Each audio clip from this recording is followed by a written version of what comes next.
So Frank, are there any amusing or peculiar stories you'd like to talk about? Yeah, we've had some funny vacations in the past. One that comes to mind was when our kids were like 10 or 11 years old, and we rented an RV from a neighbor up the street and decided to travel up to Banff, Canada for about a 2 or 3 week vacation.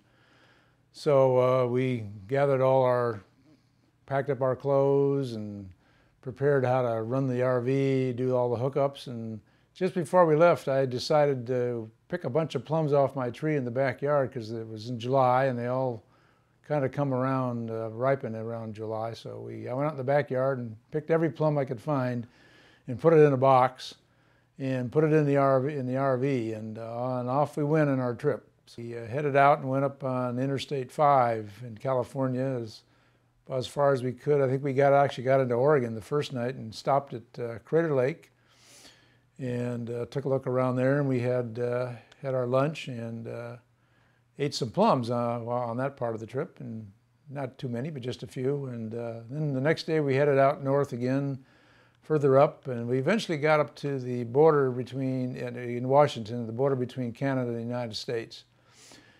And there was a huge line of cars and other RVs waiting to get into Canada, and so we had to kind of wait our turn. One car at a time. You drive a little bit and stop, and drive a little bit and stop. And so we decided to, have a little bite to eat. And then we noticed a sign along the side there for instructions how to get through the border. And one of the signs said that certain fruits and vegetables and flowers cannot be brought into Canada. You'll have to throw them away in the dumpster when you get to the end. So we all looked at each other and said, well, we're not going to throw away our plums. I mean, they're perfectly good plums. I just picked them yesterday. And so we decided to eat our plums before we got to the end. So we doled out the plums, and I had a few plums and moved a couple cars ahead, and then we'd stop again and ate some more plums. And all 6 of us were eating these plums in the box. And as we get closer to the front, we had eaten more plums and more plums. We finally got to the end of the line, and the inspector came over and knocked on the door, and we opened up the door to the RV, and he came in and asked us a few questions about where we were going and what we're doing, and if we had anything to declare, like fruits and vegetables and so forth. And I said to him, I says, well, we've got this box of plums. We had a whole box, but we've eaten most of them up because we didn't want to have to throw them away when we got here to this end of the line.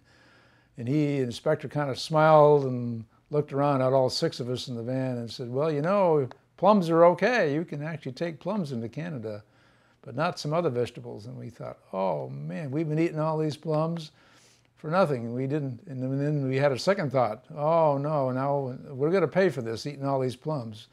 We can just envision ourselves standing in front of the porta potty in the RV for the next day and a day or so, trying to take care of that problem. So anyway, that's the story of our plums in our trip to Canada.